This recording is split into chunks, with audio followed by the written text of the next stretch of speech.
Subscribe कीजिए हमारे YouTube channel AR3 coaching classes को और बेल आइकॉन को प्रेस करो ताकि लेटेस्ट वीडियो की नोटिफिकेशन सबसे पहले पा सकें। हेलो स्टूडेंट, मैं राजकुमार आपका AR3 कोचिंग क्लास में एक बार फिर से स्वागत करता हूं। और आज के इस वीडियो लेक्चर में मैं लेकर आया हूं क्लास 10th की साइंस। और क्लास 10th की साइंस में चल रहे थे अध्याय चौथा, जिसमें कार्बन तथा उसके यौगिक चैप्टर था, जिसमें आज का जो टॉपिक है वो है कार्बनिक यौगिकों का नामकरण। कार्बनिक यौगिकों का नामकरण कैसे किया जाता है, तो इसके लिए दो पद्धति हैं क्लास 10th में। एक तो साधारण या निरर्थक पद्धति के बारे में थोड़ी सी जानकारी देंगे, क्योंकि इस पद्धति का इसमें जिक्र नहीं किया गया है। दूसरा है IUPAC पद्धति, यानी IUPAC सिस्टम। तो IUPAC सिस्टम पर ही जिक्र करेंगे, ठीक है। और IUPAC सिस्टम में आपके लिए किन किन शब्दों या वर्ड रूट या प्राइमरी सफिक्स या पूर्व लगन क्या क्या चाहिए, उसका इसमें फुल कॉन्सेप्ट के साथ समझाया जाएगा। तो आप जुड़े रहें लास्ट तक। तो स्टार्ट करते हैं कि कार्बनिक यौगिकों का नामकरण, यानी नोमेनक्लेचर ऑफ ऑर्गेनिक कंपाउंड्स। तो पहली पद्धति जिसमें पढ़ रहे हैं हम, पहली पद्धति में क्या पढ़ रहे हैं? Common system. कॉमन सिस्टम को ट्राइबल सिस्टम भी कहते हैं, या निरर्थक पद्धति, ठीक है, या साधारण या निरर्थक पद्धति भी बोलते हैं इसे। तो देखो, इस पद्धति के अंतर्गत नाम यौगिकों के स्रोत या फिर गुणों आदि के आधार पर रखे जाते हैं। यानी कोई भी यौगिक है, यहां पर यौगिक लिख लेना, ठीक है। यौगिकों के स्रोत वो किस स्रोत से, या उसका सोर्स क्या है, या उससे गुण है, उसके आधार पर रख देते थे। किसमें? साधारण पद्धति में। अब इस तरह से हम किसी का नाम रख देंगे तो ऐसे सभी का अलग अलग नाम हो जाएगा, क्योंकि कोई किसी के गुण के अनुसार किसी का नाम रख देगा, कोई किसी के नाम रख देगा। लेकिन यह समस्या आएगी कि मान लो कि यहाँ पर हम सिरका कह देते हैं, किसको? एसिटिक अम्ल को, ठीक है, क्या कह देते हैं? सिरका। लेकिन क्या अमेरिका में उसे किसी और नाम से जानते होंगे? तो वहां सिरका के नाम से तो नहीं जानेंगे इसे, है ना। सिरका के नाम से तो नहीं जानेंगे। तो इसे जानने के लिए इस पद्धति को, मतलब ये पद्धति असफल हो गई। क्यों हो गई? क्योंकि इसके नाम सिर्फ उसके स्रोत और गुणों के आधार पर प्राप्त किए जाते थे, ठीक है। तो जैसे कि एसिटिक अम्ल है CH3COOH, जो कि सिरके या एसिटम, जिसे वाइनेगर से लिया गया है, तो एसिटिक एसिड बोल देते हैं। ऐसे ही फॉर्मिक अम्ल जो नाम है, तो लाल चींटियों के डंक में, तो लाल चींटियों को बोलते थे फॉर्मिका, ठीक है। तो उनके डंक में ये पाया जाता था, इसलिए इसको क्या कहते हैं? फॉर्मिक अम्ल। फॉर्मिक अम्ल का IUPAC नाम तो मेथेनोइक अम्ल होता है, ये बहुत ज्यादा पूछा जाता है। ऐसे ही एसिटिक अम्ल का IUPAC नाम क्या होता है? एथेनोइक एसिड होता है। तो ये फॉर्मिक एसिड और लिया गया है। तो लेकिन ये पद्धति क्यों असफल रही? तो इसका असफल होने का कारण क्या था कि ये मान लो जहां से प्राप्त किए जा रहे हैं या जहां से इनके स्रोत है, वहां के लोगों को तो पता है, लेकिन दूसरे लोगों को नहीं पता है। तो इस समस्या से जूझने के बाद में एक संस्था का गठन हुआ, जिसे कहते हैं IUPAC, ठीक है, इंटरनेशनल। क्या है भाई? IUPAC की फुल फॉर्म और आ जाती है, तो मैं आपके लिए बता दूं, international union of pure and applied chemistry.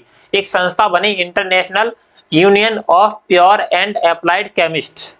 और इस संस्था ने क्या किया कि जितने भी ऑर्गेनिक या इनऑर्गेनिक कंपाउंड हैं या फिर कोई तत्व है, उसके नामकरण को रखना प्रारंभ कर दिया, ठीक है। किसके?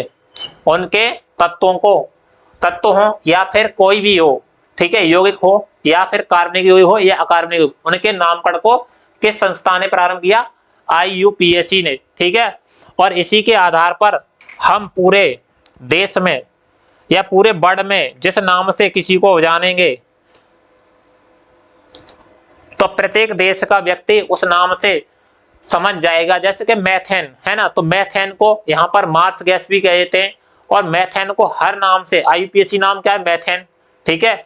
हमारे यहाँ पर गोबर गैस भी कह देते हैं, ठीक है। तो मैथेन को कोई भी मैथेन के नाम से हर कोई समझ जाएगा। CH4 यानी मैथेन गैस, नेचुरल गैस की बात की जा रही है, ठीक है। तो IUPAC संस्था क्या लेकर आई? International union of pure applied chemistry, इसकी फुल फॉर्म है ये। इसने क्या किया कि किसी भी यौगिक, कार्बनिक यौगिक के नामकरण निम्न बात पर निर्भर करते हैं। तो मैं लिख रहा हूं, देखो, IUPAC सिस्टम के अनुसार किसी भी कार्बनिक यौगिक के नाम के निम्नलिखित भाग हो सकते हैं। पहला भाग हो सकता है उसका पूर्व लगन यानी प्रीफिक्स, ठीक है, और दूसरा हो सकता है शब्द मूल वर्ड रूट, और तीसरा हो सकता है प्राथमिक अनुलग्न यानी प्राइमरी सफिक्स, और चौथा होता है सेकेंडरी सफिक्स। अगर ये आपको prefix, word root, primary suffix ये आपको आ गए तो आप IUPAC बहुत जल्दी सीख जाओगे। या तो इन्हें याद कर लेना, लेकिन याद करने का कोई काम नहीं है, आप सीख जाओगे, क्योंकि ऑर्गेनिक केमिस्ट्री हम तुम्हें पढ़ा रहे हैं तो आप आसानी से सीख जाओगे। अभी आपको समझ नहीं आ रहा होगा prefix, word root, primary suffix, secondary suffix क्या चीज है। तो देखो अब स्टार्ट करते हैं।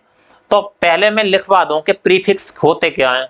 तो देखो प्रीफिक्स को प्रतिस्थापी का नाम पर आधारित है, प्रतिस्थापी के नाम पर आधारित है। तो जैसे देखो के कर देना,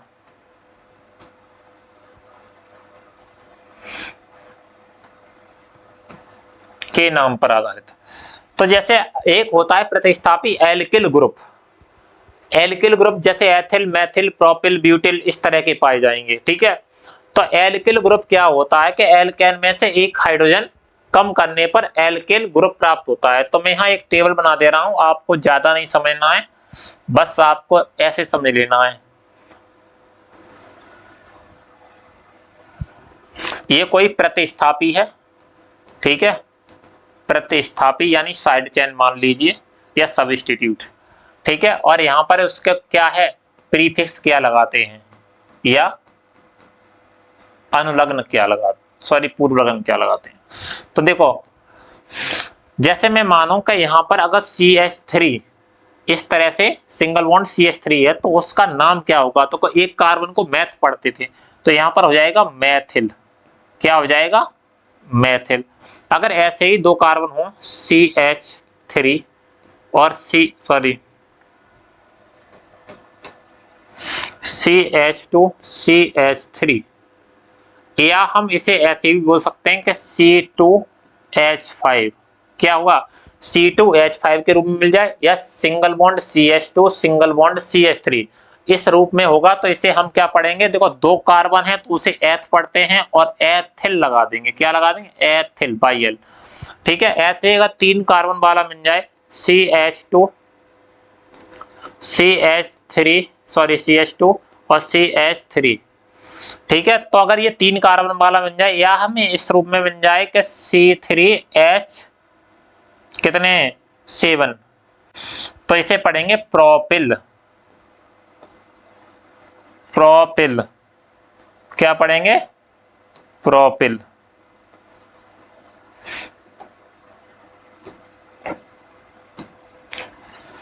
तो ये क्या हो गया तुम्हारा CH3 मैथिल, ठीक है, और CH2 CH3 यानी C2H5 को एथिल पढ़ेंगे, और CH2 CH3 इसे क्या पढ़ेंगे हम प्रोपिल, क्या पढ़ेंगे प्रोपिल।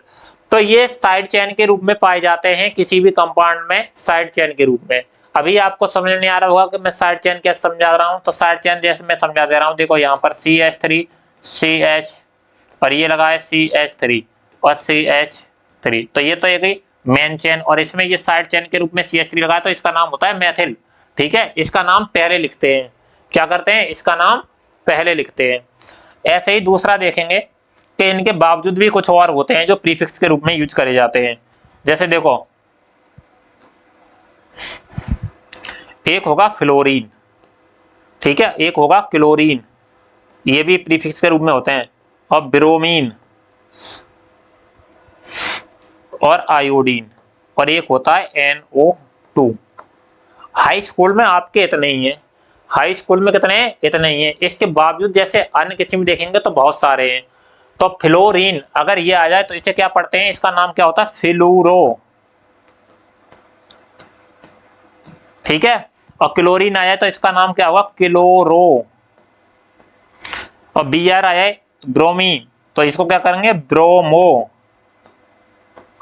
और ऐसी आई आ जाए तो आई को पढ़ते हैं आइडो, क्या पढ़ते हैं आइडो, और NO2 आ जाए तो उसे पढ़ेंगे नाइट्रो, क्या पढ़ेंगे नाइट्रो।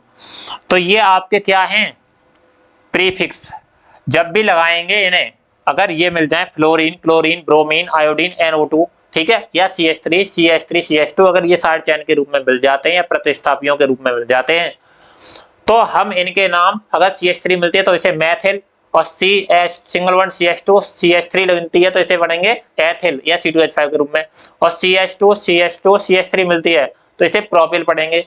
F मिलती है तो फ्लोरो, और Cl मिलती है तो क्लोरो, और Br मिलती है तो ब्रोमो, और I मिलती है तो आइडो, और NO2 नाइट्रो। ठीक है, ये क्या होगा, प्रतिस्थापियों के नाम पर आधारित प्रीफिक्स।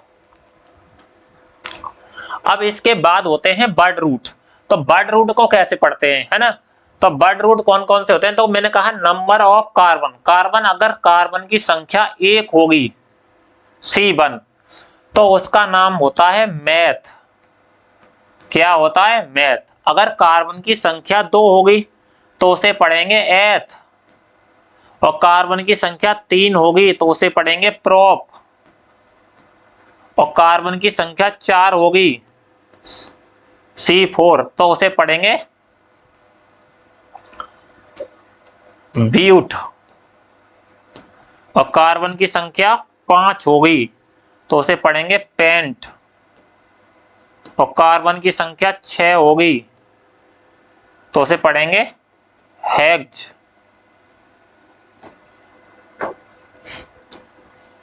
और कार्बन की संख्या 7 होगी तो उसे पढ़ेंगे हेप्ट,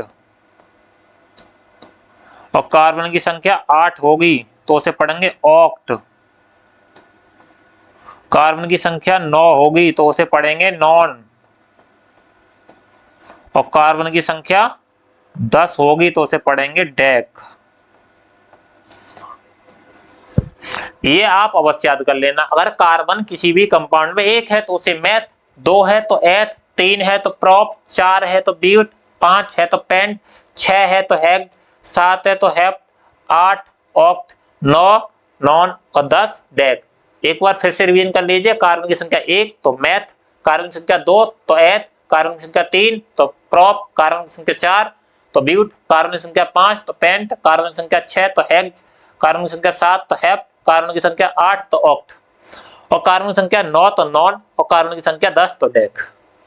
इसको अवश्य याद कर लेना। इस बर्ड रूट के बाद में कार्बन कार्बन के मध्य बंध का प्रकार कैसा है, इसके आधार पर हमारे प्राइमरी सफिक्स होते हैं।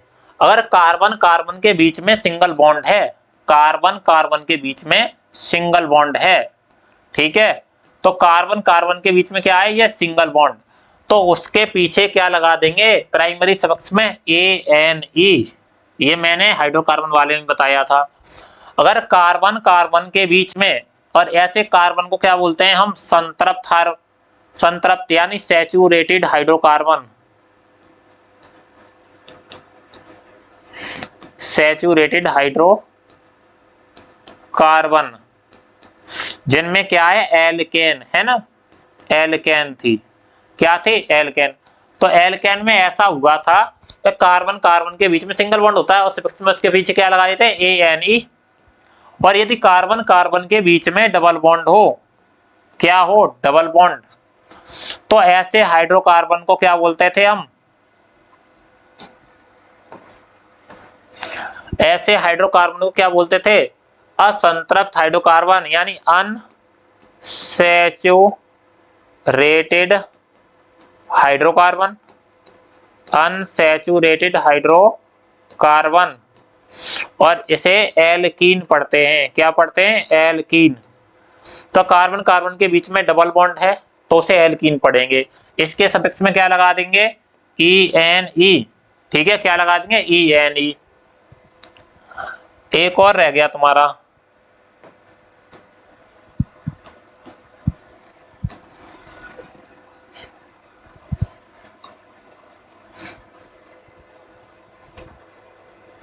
एक और रह गया कि unsaturated hydro alkyne, alkyne, alkyne में क्या पाया जाता था, एल्काइन में कार्बन कार्बन के बीच में ट्रिपल बॉन्ड, ठीक है, कार्बन कार्बन के बीच में अगर कहीं ट्रिपल बॉन्ड मिलता है तो उसके पीछे क्या लगा देते हैं, बाई एन ई। तो फर्स्ट प्राइम प्रतिस्थापी का नाम, है ना, और दूसरा क्या करते थे हम, दूसरा क्या करते थे भाई, इन, ठीक है। और थर्ड में, सॉरी इधर देख लें एक बार, इसमें देखिए एक टॉपिक बताने को रह गया था कि इनका जो आईयूपीएसी नाम लिखते हैं किसी भी हाइड्रोकार्बन का, वो कैसे लिखते हैं। तो उसमें पहले क्या आता है, प्रीफिक्स, ठीक है। तो मैं यहाँ लिख दे रहा हूँ, वो लाइन वहां पर मैं इसलिए भूल रहा था क्योंकि मैं यहाँ पर इस लाइन को याद कर रहा था। तो यहाँ पर लिखिए, किसी भी कार्बनिक यौगिक का नामकरण करते समय आईयूपीएसी में क्या करते हैं, तो किसी भी हाइड्रोकार्बन का नामकरण करेंगे, है ना। तो हाइड्रोकार्बन का नामकरण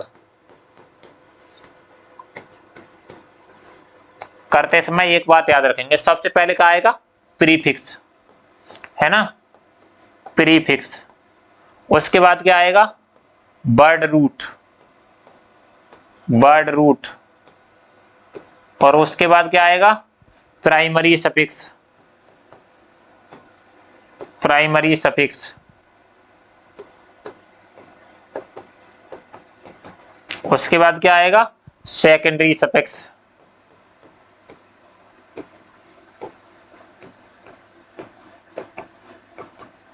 अगर आप इस क्रम में किसी भी कार्बनिक यौगिक का नामकरण करते हैं,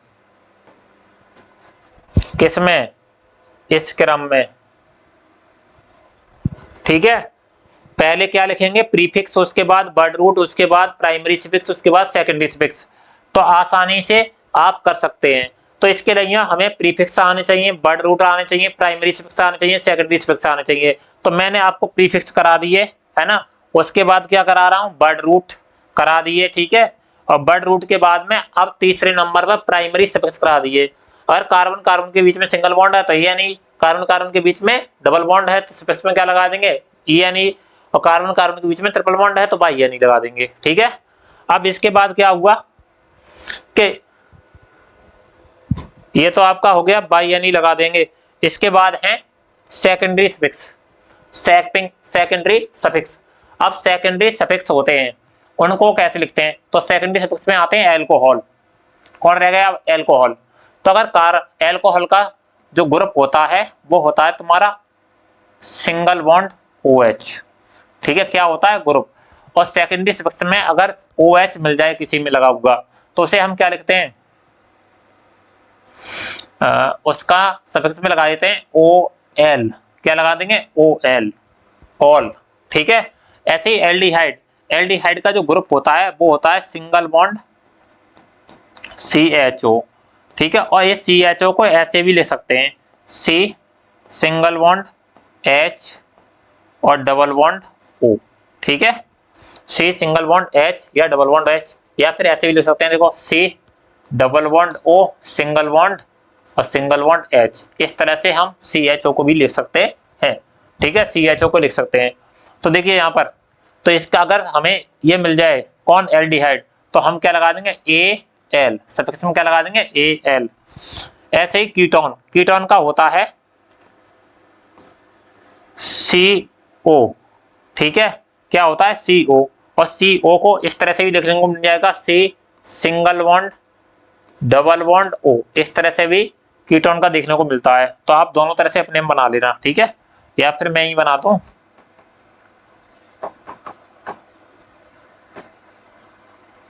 या, ठीक है, C डबल बॉन्ड O, ठीक है, C डबल बॉन्ड O इस रूप में भी मिल सकता है।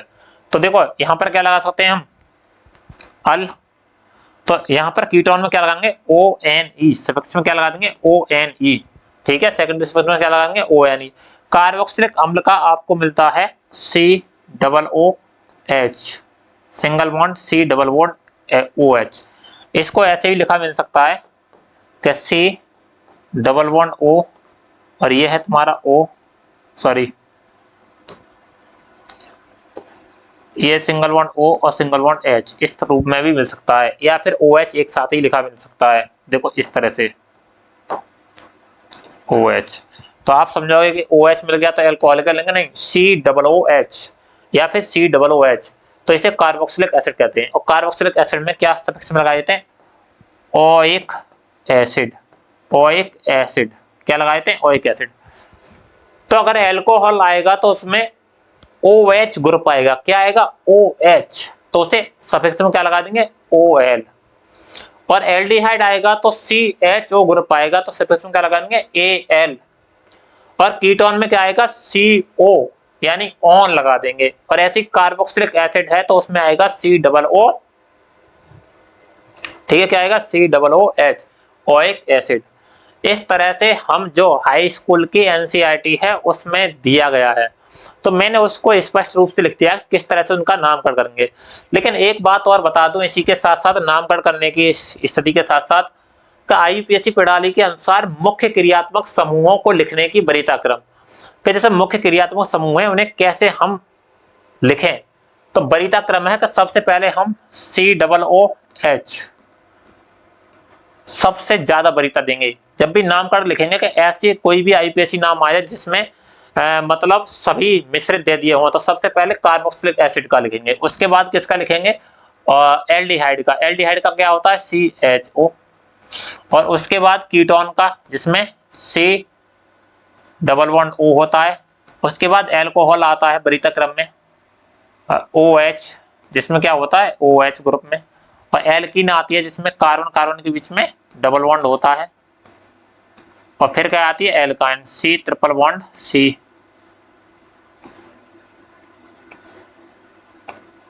ठीक है, तो ये आते हैं, वरीयता का क्रम भी मैंने आपको बता दिया है। ठीक है, अब मैं कुछ IUPAC नाम लेता हूं, ठीक है, IUPAC नाम लेता हूं और उनका नामकरण करके दिखाऊंगा तुम्हें। किसके आधार पर, इसी के आधार पर। देखो CH3 CH2 CH3, एक ये ले लेते हैं, दूसरा CH4 सरल सा, ठीक है, तीसरा CH3 CH और नीचे CH3 single bond CH2 single bond CH3, चौथा CH3 single bond CH double bond CH2, पांचवा CH3 सिंगल बॉन्ड CH2 और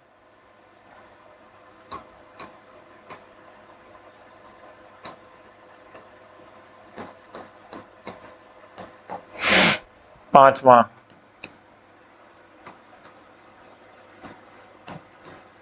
CH3 सिंगल बॉन्ड CH2OH, छठा, अच्छा छठा तो हो गया,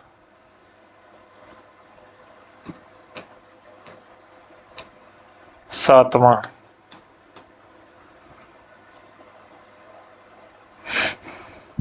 तो सातवें में क्या आएगा, CH3 सिंगल बॉन्ड CH2 और CHO। और आठवें में क्या आएगा,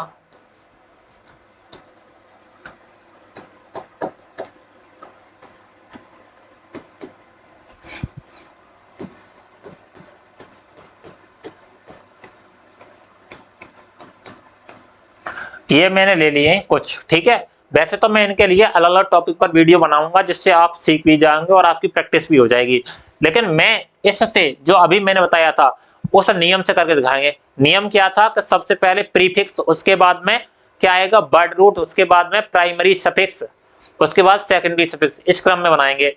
तो मैं पहले का नाम लिखता हूं, तो पहले के नाम में कोई भी प्रीफिक्स या प्रतिस्थापी नहीं है, यानी कोई भी साइड चेन नहीं है, तो उसको छोड़िए। दूसरा क्या है, वर्ड रूट है, तो वर्ड रूट किसे, कार्बन को अंकन देते हैं, 1 2 3, 3 कार्बन को क्या पढ़ते हैं हम, प्रॉप, तो प्रॉप लिख दीजिए। क्योंकि अभी मैंने आपको यहां बताया था अगर कार्बन की संख्या 3 आए तो उसे क्या पढ़ते हैं, प्रॉप।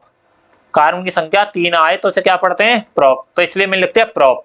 सभी सिंगल बॉन्ड से जुड़े हों तो उन्हें क्या पढ़ेंगे, अगर सिंगल बॉन्ड से जुड़े हों, कार्बन कार्बन के बीच में सिंगल बॉन्ड है तो ANE लगा देते हैं, क्या लगा देते हैं, ANE, तो इसका नाम क्या हो गया, प्रोपेन।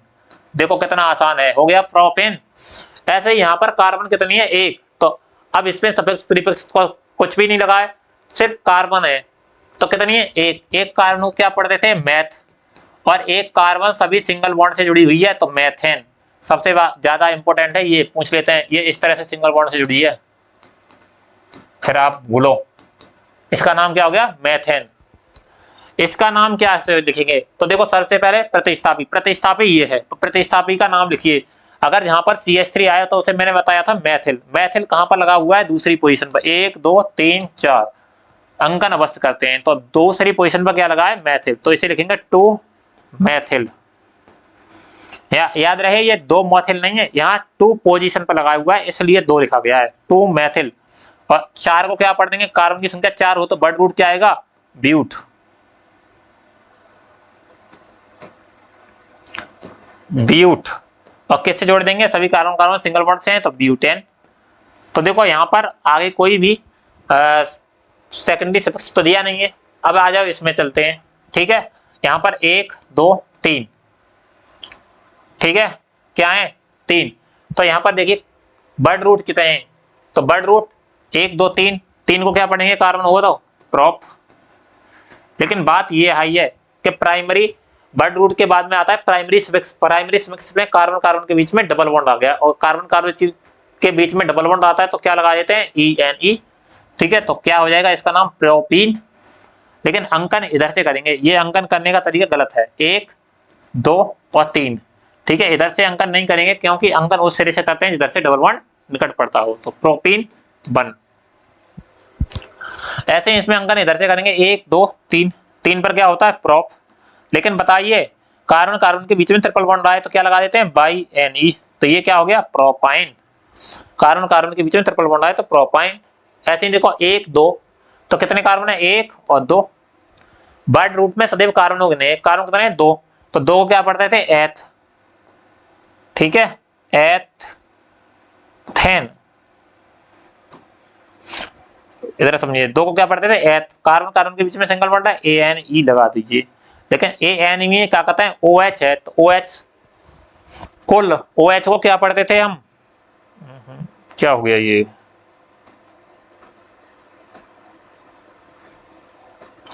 तो OH को क्या पढ़ते थे हम, देखो OH आता था तो ऑल लगा देते थे, सफिक्स में क्या लगा देते, ऑल।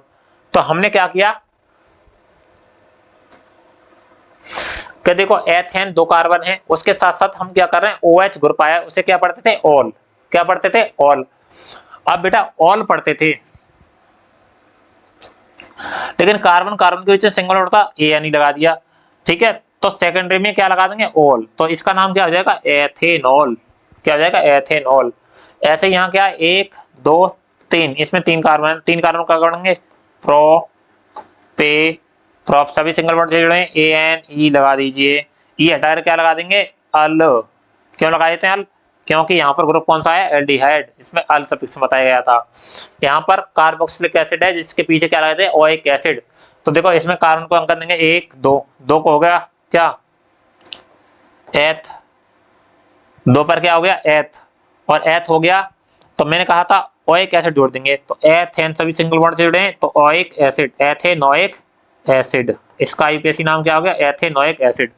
ऐसे ही देखो यहाँ पर देखें 1 2 3, 1 2 3, 3 कार्बन को क्या करते हैं, प्रोप।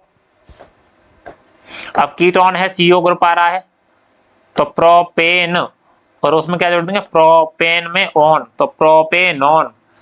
तो इस तरह से जो मैंने अभी बताया है, ठीक है, उसके माध्यम से हम किसी भी हाइड्रोकार्बन का नाम लिख सकते हैं। हाइड्रोकार्बन का नाम लिखते समय हमें प्रीफिक्स पता होना चाहिए, और प्रीफिक्स के साथ साथ में क्या पता होना चाहिए हमें, प्रीफिक्स अगर नहीं मिलता है तो हम क्या करेंगे, बर्ड रूट। अब बर्ड रूट के बाद में क्या लगा देते हैं, बर्ड रूट में क्या थे, कार्बन 1 हो तो उसे मैथ, एथ, प्रोप, ब्यूट, पेंट इस तरह से पढ़ते थे, 2 हो तो एथ पढ़ते, 3 होते तो प्रोप पढ़ते।